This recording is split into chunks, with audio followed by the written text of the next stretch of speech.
बढ़िया खड़ी है भाई अपनी स्कॉर्पियो एंड मर्सिडीज़ और किसके साथ स्कोडा है शायद से ये नहीं भाई ये कौन सा ब्रांड है भाई हटाई रखी है बैजिंग। अभी फिलहाल हम जा रहे हैं भाई ज़ैग्रेब से स्लोवेनिया की एक सिटी मरीबूर को। टोटल यहाँ से 116 किलोमीटर है एंड ऑलमोस्ट 2 घंटे लगेंगे। बॉर्डर कोई आना नहीं मैंने आपको बता ही दिया। एक्चुअल में स्लोवेनिया की कैपिटल ये है लजुबजाना, बट ये क्योंकि हमारे रूट में नहीं पड़ रहा बहुत दूर है तो इसलिए हमने ये वाली सिटी चूज़ करी है मरीबूर। ये स्लोवेनिया की सेकेंड लार्जेस्ट सिटी है तो होपफुली अच्छी होएगी। वैसे भी आज रात ही रुकना है, कल सुबह घूम के फिर निकल लेंगे हम आगे। तो आगे लो बस। तो यहाँ पे भी वही सेम टोल टैक्स की तरह ही पर्ची डालो। ये पैसे क्या बता रहा है भाई, ये ले नहीं रहा पर्ची, इनवैलिड आ रहा है कुछ। तो यहाँ पे भी एक मशीन लगी हुई है, कोई बंदा तो है नहीं, पूछूं किससे। तो यहीं पे ट्राई करता हूँ, शायद से हो जाए। ले ले भाई, तू भी मत निकाल दियो। हाँ ले तो लिया भाई। ओ भाई साहब 9.6 यूरोज, ऑलमोस्ट भाई 10 यूरो, 1000 रुपये हो गए। यहीं पे टैप करना है ना, इंग्लिश करना पड़ेगा। लीज पे 3 घंटे 40 मिनट के 10 यूरो। मेरे ख्याल कैश का ही ऑप्शन है, कार्ड चल नहीं रहा या यहाँ चलेगा। हाँ शायद से यहीं चलेगा। हो गया है, रिसिप्ट दे दो भाई। हो गई चलो। और ये आ गई है रिसिप्ट साथ में। भाई साहब 10 यूरो, 1000 रुपए की पार्किंग, 3 घंटे के वो भी। अब शायद से ये ले लेगा पर्ची को। ले लिया, खुल गया ना। चलो भाई चलो। तो समझ लो क्रोशिया को घूमने के हमारे 6-7 हज़ार रुपए लग गए, जिसमें हमने खा भी लिया, ये पार्किंग वार्किंग भी पे कर दी। होटल हम ले नहीं रहे तो जा ही रहे सीधा।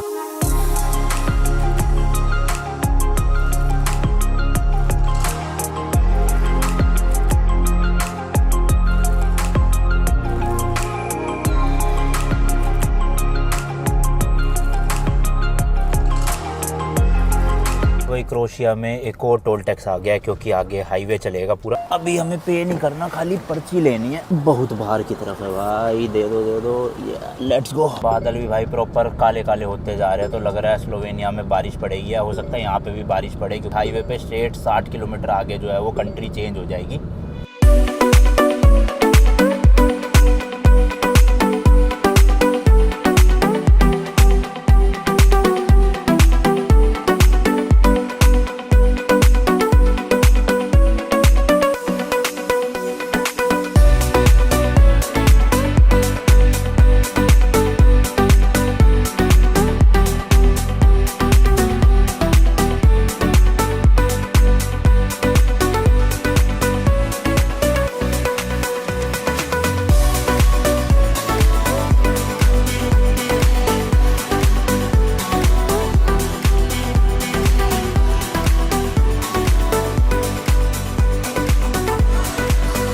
भाई साहब सही में बहुत प्यारा मौसम हो रहा है। और अब थोड़ी देर गाड़ी जो है वो मैं चलाऊंगा। अभिषेक को आ रही है नींद। वैसे तो ज़्यादा रास्ता नहीं बचा हुआ, बॉर्डर आने में हार्डली 10-15 किलोमीटर है बस। उसके बाद जो मेन सिटी है वो भी 30-40 किलोमीटर ही होगी। 5:29 हुआ, मैक्स टू मैक्स भाई 6:30-7 बजे तक तो पहुँच ही जाएंगे।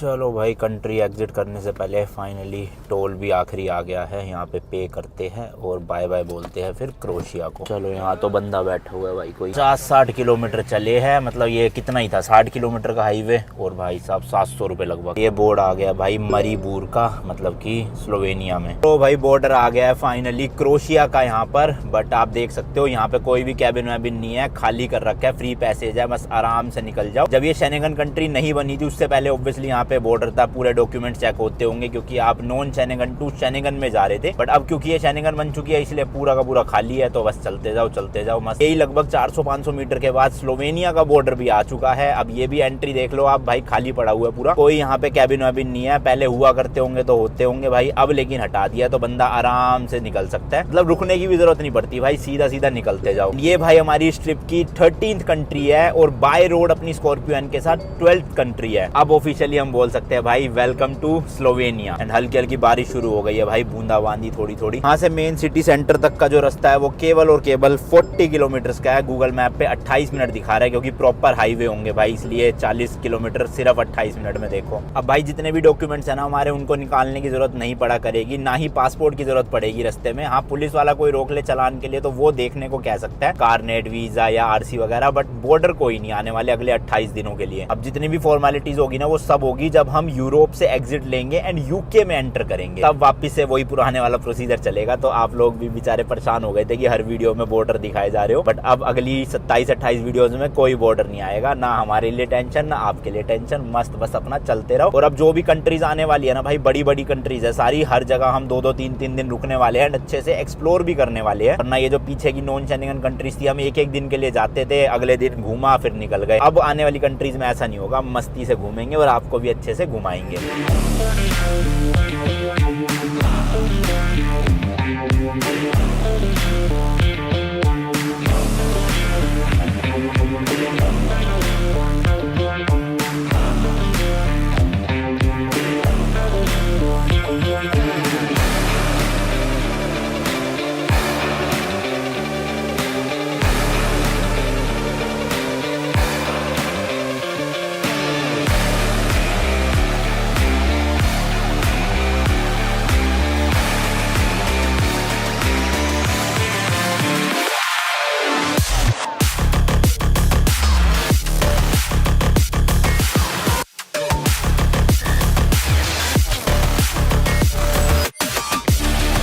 स्लोवेनिया में आते ही भाई सामने पहाड़ देखने को मिल गए एंड मौसम सही में बहुत खतरनाक वाला हो रहा है। और अभी हमें सिटी के लिए भाई एग्जिट लेना है, बस यहीं कहीं 500-600 मीटर से। हाँ ये आ गया ना बोर्ड, देखो हमें राइट की तरफ जाना है, हाईवे पे नहीं रखना। तो इधर लेने के लिए ना पहले ही ये लेन बना देते इस तरह की, और इस लेन में हो जाओ अपना, और फिर आप जो है वो कट मार सकते हो इधर की तरफ, कोई दिक्कत नहीं आएगी। ऊपर नहीं चढ़ना, नीचे जाना है हमें गूगल मैप के अकॉर्डिंग, ऐसे टर्न लेके पूरा। तो उधर कहीं राइट साइड में है सिटी। लो भाई सिटी में एंटर कर गए हैं एंड घुसते ही डीकैथलॉन का इतना बड़ा सा स्टोर देखने को मिल गया भाई साहब। और यहाँ भी सिटी सेंटर की तरफ ऑब्वियसली ट्रैफिक मिलेगा ही। बाकी नंबर प्लेट चेंज हो गई है गाड़ी की, SLO यानी स्लोवेनिया। वही हर कंट्री की तरह भाई मेन सिटी सेंटर पे जाएंगे, यहाँ से 3 किलोमीटर है, और वहाँ पे फिर आसपास होटल सर्च करेंगे कोई सा बेस्ट मिल जाए। और पार्किंग तो होगी नहीं होटल में, इसलिए पब्लिक पार्किंग ही जो पेड वाली होती है वहीं पे एक रात के लिए रखनी पड़ेगी गाड़ी, फिर 2000-1500 रुपए पार्किंग के। सामने की साइड लिटरली भाई बादल ही दिख रहे हैं, खाली काले काले, और इसके अलावा कुछ है ही नहीं, देख रहे हो दूर दूर तक। ये आ गया भाई यहाँ का मेन सिटी स्क्वायर या सिटी सेंटर, और इस टाइम पे तो खाली पड़ा हुआ है भाई, लोग भी नहीं दिख रहे यहाँ पे तो ज्यादा। पता नहीं होटल हॉस्टल होंगे या नहीं होंगे, लेट्स सी,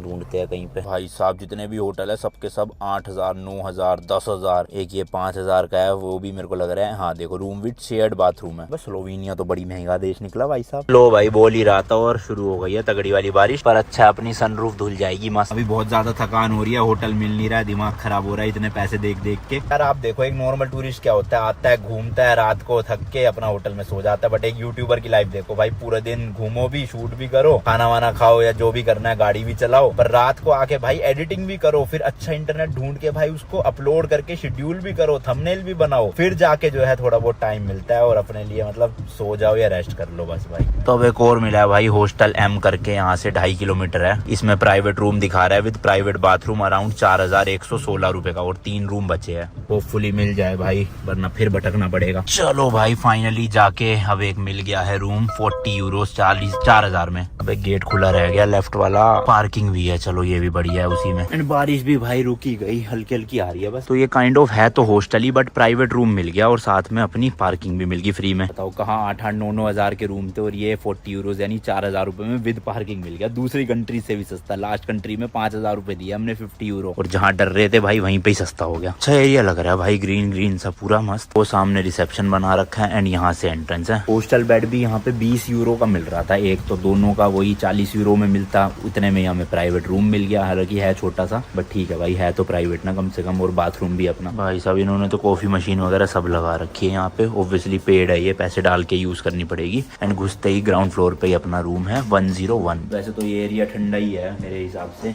तो AC तो होगा नहीं, खैर रूम में हीटर जरूर दे देंगे। ये है भाई जरा सा रूम, बिल्कुल 2 बेड लगे हुए सिंगल सिंगल, और ये बाथरूम जो घुसते ही भाई खत्म हो जाता है। वार्डरोब दे रखी है फालतू फंड में, उससे अच्छा थोड़ा सा बाथरूम बड़ा कर देते। जल गई भाई जल गई लाइट, अब देख लो रूम अच्छे से। एंड बाहर वापस से बारिश शुरू हो गई, और इतनी तेज बादल गरज रहे, कर कर कर कर कर, बहुत तगड़ी वाली बारिश आ रही है। बस कल सुबह नहीं आनी चाहिए, क्योंकि भाई हमें घूमना है कल 3-4 घंटे ही है ये सिटी घूमने के लिए, उसके बाद हमें निकलना है अगली कंट्री। तो अगर तो बारिश आ गई तो ऐसी तैसी हो जाएगी, बाकी ठीक है देखते हैं, होप फॉर द बेस्ट। बाकी इस वाले ब्लॉग के लिए नहीं रखते भाई, मिलता हूँ आपसे नेक्स्ट वीडियो में। Till then good bye, and as always तीखे रास्तों पे नहीं पड़ना फीका। बाय।